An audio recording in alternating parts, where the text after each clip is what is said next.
So in the meantime, let me just continue over here and quickly show you all one predefined bot that I have, where I have used UI forms. Okay, now before going in for UI forms, now right now you have seen the use of external database where I'm storing details.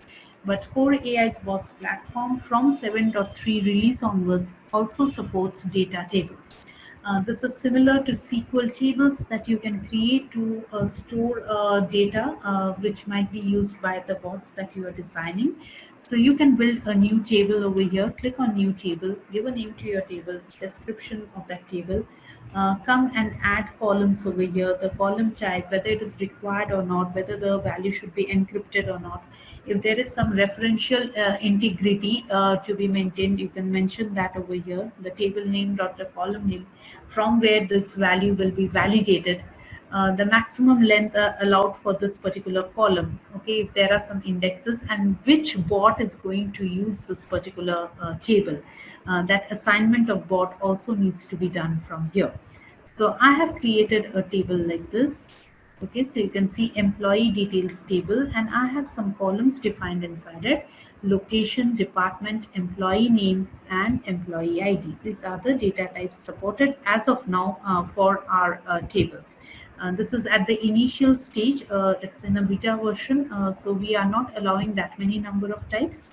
And you can see for bot assignment, I have assigned a bot called employee management, and how the bot can use this particular table. So it can use to fetch details, write details, or remove details from the table. Now, once you have defined tables like this, what you can do is you can use these tables within your bot. Okay, so here I have a particular bot which is using this particular table. Now see, my response has come back from the bot using an email. Okay, so for the question that I had asked. Okay, so that is how you can talk to the bot over a channel. Now let's look into the tasks which are available. Now you see I have created an UI form to accept the details. Okay, something like this. So that is a form that I have created. When you can create forms like this, these are the different components that you can add to the form. You can see employee ID, employee name, department, location.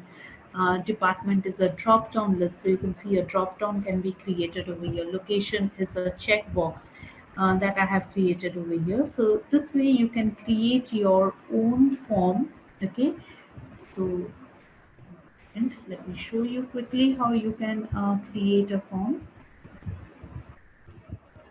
So click on new form, enter a name of the form, something like, okay, a display name. Okay, add a description, click on save and proceed. And then within the form, drag and drop whatever you want to add. So just drag and drop it over here. And let's say this is the employee name. Okay, okay, and this is the name of the element, this is the display name, what will be displayed. Okay, so emp name, you can add a description, a placeholder, whether it is read only, whether it is required or not. The user has to provide a value for this. If you want some tooltip, how the tooltip should be displayed, when the user hovers the mouse over that particular text box, then the tooltip should come up, whatever tooltip you have given over here. The position of the tooltip, all of these you can specify. Okay, you can add some validation rules also, that is, it is a name, so I don't want to allow numbers and all in this particular field.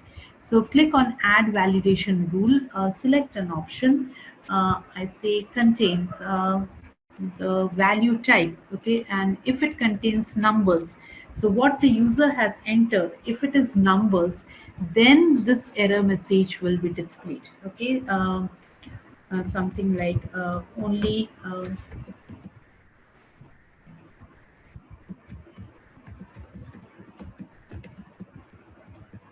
okay, I add another validation rule over here. Once again, I select contains and then field type, and I say alphanumeric.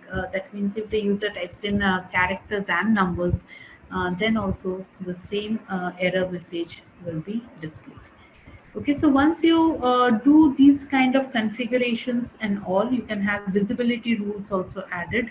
Once you do all these configurations, you can test your form from here. So now you will see if I type in something like this and I press enter, it comes up with the error message.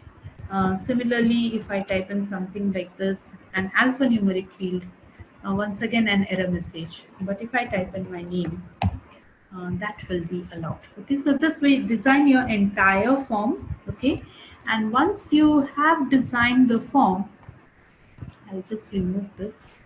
Okay.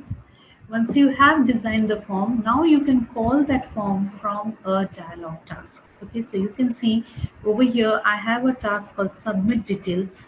When the user sees this, please submit your employee details. That is a message. And then I have created a form type of a node where I have selected the form to be displayed. Okay, so you can see the UI form name over here. So while talking to the bot,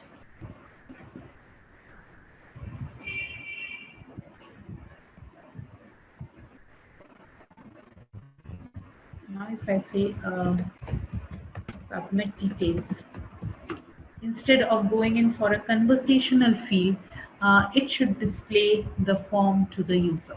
Okay, so that entire form will come up over here and the user can submit the details through that form.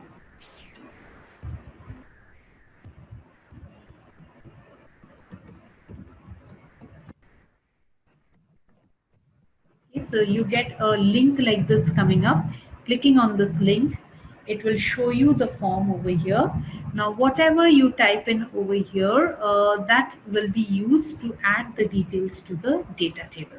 Okay, so let's say my employee ID, I type in an employee ID over here, like let's say 1008. Provide a name. So let's say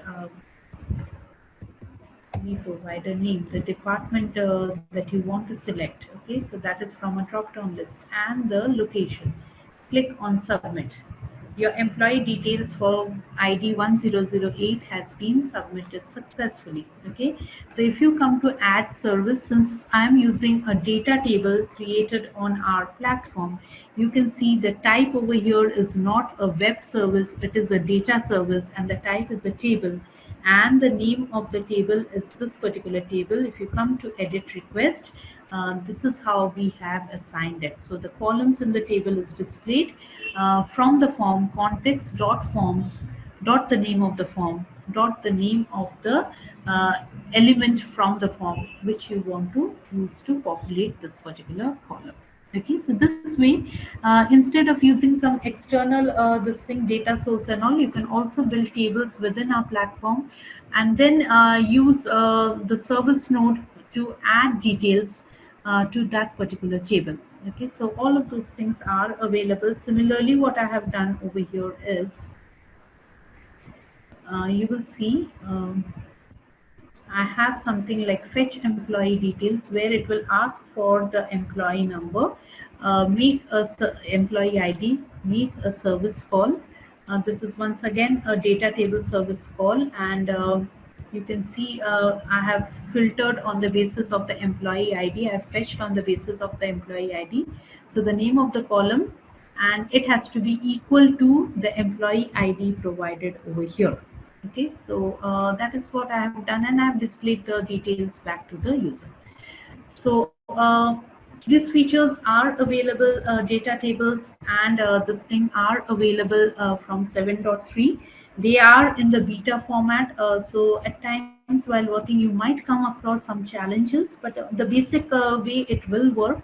But of course you can use your external APIs also in order to do these integration. Okay, please refer to our documentation which will give you the details. So if it is a data table, it is context dot the name of this node. Okay, the service node dot response, same as the service node for API call, dot body, But after that, it is a little different. Query result 0. It's an array, so if it is returning one row, then it is 0, the first row, and from there, what you want to display, the employee name, department, or the location. Okay, so this is how you can use the data tables and the UI forms if you want. Okay, so any questions on this? Okay, so then we'll continue the session tomorrow. We will start off tomorrow with NLP training, how to train. We have seen the KG training today. One of the NLP engines, that is the knowledge graph engine, we have seen how to train that for proper FAQ identification. But tomorrow we are going to work with the other two. Yeah, you will get it. Yeah.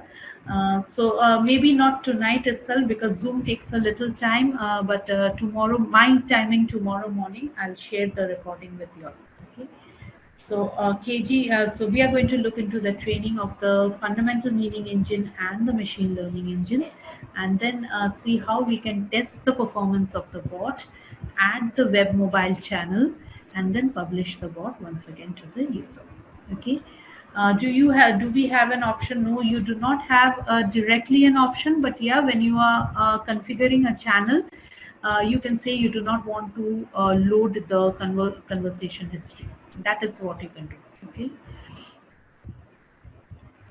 Thanks for the appreciation, and let's connect back tomorrow once again for the this.